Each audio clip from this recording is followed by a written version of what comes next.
शिक्षक और रास्ता दोनों एक ही जैसे होते हैं। शिक्षक और रास्ता दोनों एक ही जैसे होते हैं। जो जहाँ है वहीं पे रुक जाते हैं, मगर दूसरों का मंजिल ಪಾರ್ ಕರಾ ದೇತೆ.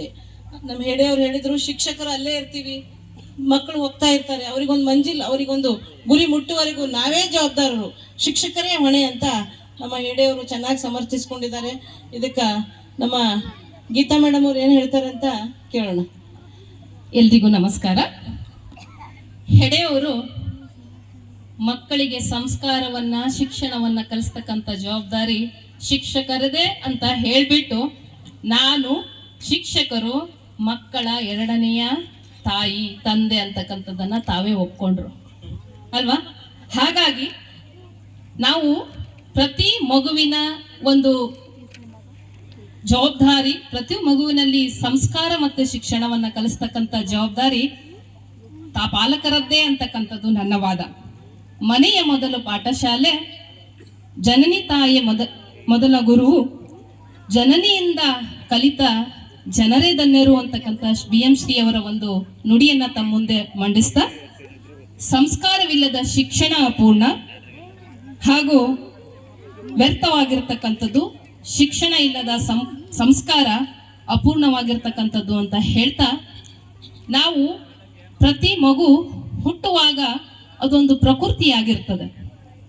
ಆ ಹುಟ್ಟಿದ ಮಗುವನ್ನ ಹಲವಾರು ಜನರಿಂದ, ತಂದೆ ತಾಯಿ ಬಂಧು ನೆರೆಹೊರೆಯವರಿಂದ ಕಲಿತು ಅದು ಬೆಳೀತಾ ಅದೊಂದು ಸುಸಂಸ್ಕೃತ ವ್ಯಕ್ತಿ ಆಗ್ತಾ ಹೋಗುತ್ತೆ.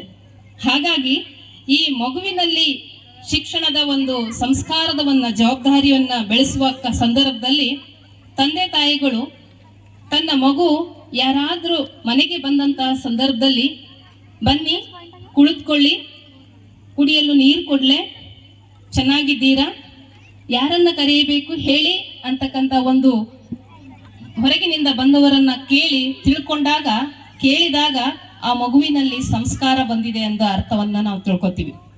ಅದೇ ಸಂದರ್ಭದಲ್ಲಿ ಮಗು, ನಾವು ಪಾಲಕರಾಗಿರ್ತಕ್ಕಂಥವ್ರು ಹೇಗೆ ನಾವು ಯೋಚನೆ ಮಾಡ್ತಾ ಇದ್ದೀವಿ ಅಂತಂದ್ರೆ, ನನ್ನ ಮಗ ಕ್ರಿಕೆಟರ್ ಆಗಿರ್ತಕ್ಕಂತಹ ಧೋನಿಯನ್ನು ನೋಡಿನೋ ಕೊಹ್ಲಿಯನ್ನು ನೋಡಿನೋ ಹಾಗಾಗಬೇಕು ಅಂತ ನಾವು ಯೋಚನೆ ಮಾಡೋದಕ್ಕಿಂತ, ನನ್ನ ಮಗ ಒಬ್ಬ ಸಂಸ್ಕಾರಯುತವಾಗಿರ್ತಕ್ಕಂತಹ ಪ್ರಜೆಯಾಗಬೇಕು ಅಂತಕ್ಕಂಥ ಪಾಲಕರು ಇವತ್ತು ತುಂಬಾ ಜನ ಯೋಚನೆ ಮಾಡ್ತಾ ಇದ್ದಾರೆ. ಆ ನಿಟ್ಟಿನಲ್ಲಿ ನಾವು ಪ್ರಯತ್ನ ಮಾಡಬೇಕು. ನಮ್ಮ ಮಕ್ಕಳಿಗೆ ಹೇಗೆ ಮಗು ತಾಯಿಯ ಮಡಿಲಲ್ಲಿ ಕುಳಿತು ತಂದೆಯ ಮಾರ್ಗದರ್ಶನದಲ್ಲಿ ಬೆಳೆದ ಮಗು ಅಲ್ಲಿಯೇ ಸಂಸ್ಕಾರವನ್ನ ಕಲಿತು ಆನಂತರದ ಶಾಲೆಗೆ ಬರುತ್ತೆ, ಅಲ್ಲಿ ಶಿಕ್ಷಣವನ್ನ ಕಲಿಯುತ್ತೆ. ಹಾಗಾಗಿ ಸಂಸ್ಕಾರವನ್ನ ನೀಡ್ತಕ್ಕಂಥ ಜವಾಬ್ದಾರಿ ಸಹೃದಯ ಪಾಲಕರದ್ದೇ ಹೊಣೆ, ಪಾಲಕರೇ ಅದನ್ನ ನೀಡ್ತಾರೆ ಅಂತಕ್ಕಂಥದ್ದು ನನ್ನ ಒಂದು ವಾದ ಅಂತ ಹೇಳಿ ಈ ಸಂದರ್ಭದಲ್ಲಿ ಹೇಳ್ತಾ ನನ್ನ ಮಾತನ್ನ ಮುಗಿಸ್ತೀನಿ. ಧನ್ಯವಾದಗಳು.